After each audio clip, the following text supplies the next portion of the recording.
ছুটি থেকে বাড়ি ফেরার পথে অনেকগুলো টব কিনে এনেছি। তার মধ্যে এই হচ্ছে দুটো। এই দুটোর মধ্যে আমি আজকে দুটো নয়নতারা ফুল গাছ বসাবো। আমি একটা বিষয় লক্ষ্য করে দেখেছি, বিশেষ করে এই নয়নতারা ফুল গাছ বসাবার ক্ষেত্রে অনেক ছোট টবে লাগালেও কিন্তু নয়নতারা ফুল ভালোই বেশ ফোটে।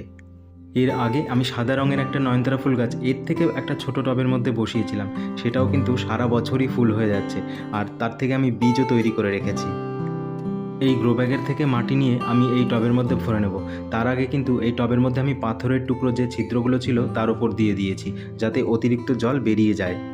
টব দুটোর কালার কিন্তু আমার বেশ ইউনিক লেগেছে, খুবই ভালো লেগেছে কালার দুটো। তবে ওই সাদা রঙের নয়নতারা ফুল গাছটা যে টবের মধ্যে বসানো, তার থেকে এই টব দুটো বেশ খানিকটাই বড়। আশা করি এই টব দুটোর মধ্যে আরও ভালো হবে। আমার ছাদ বাগানে কিন্তু নয়নতারা ফুল গাছের অভাব নেই।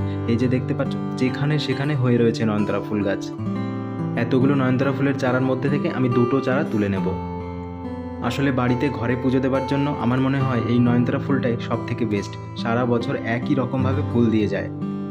ঘরে এখনও কিছু টব অবশিষ্ট রয়েছে, আর কিছু টব আমি কিনে নিয়ে আসবো। ভাবছি চন্দ্রমল্লিকা ফুল গাছ এ সপ্তাহে কতগুলো চারা কিনে আনবো, আর সেগুলোই বসাবো। একটা একটা করে দুটো নয়নতারা ফুল গাছই বসানো হয়ে গেছে। ওপর দিয়ে আর একটু মাটি দিয়ে এটাকে চেপে চেপে দিলাম। চলো, জল তো দেওয়া লাগছে না, কারণ মাটিটা ভেজাই আছে। আজ এই পর্যন্তই, দেখা হচ্ছে নেক্সট ভিডিওতে।